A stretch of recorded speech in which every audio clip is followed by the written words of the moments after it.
কিয় ভাঙি পৰিছে অসমৰ জনপ্ৰিয় অভিনেতা যতীন বৰাই?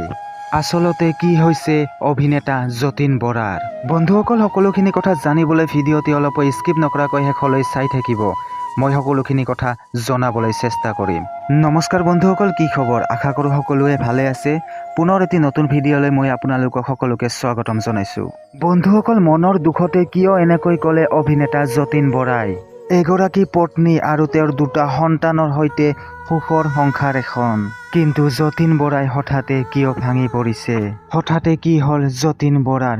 কিয় এনেকৈ সামাজিক মাধ্যমত পোষ্ট শ্বেয়াৰ কৰিছে? কোৱা হয় যে আইৰ সমান হ'ব কোন আৰু নৈৰ সমান বব কোন।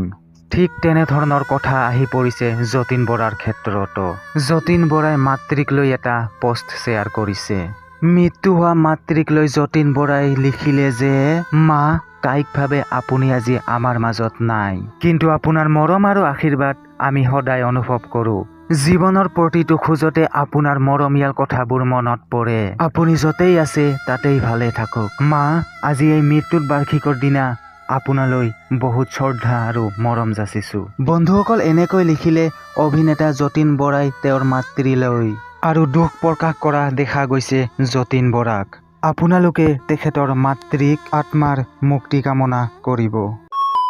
বন্ধুসকল, আজিৰ ভিডিঅ'টো ইমানেই। ভিডিঅ'টো যদি ভাল লাগিছে এটা লাইক কৰি দিব, আৰু লগতে যদি চেনেলটো এতিয়ালৈকে ছাবস্ক্ৰাইব কৰা নাই ছাবস্ক্ৰাইব কৰি ৰাখক, আৰু যদি কিবা ক'ব লগা থাকে তলত কমেণ্ট বক্সত জনাব।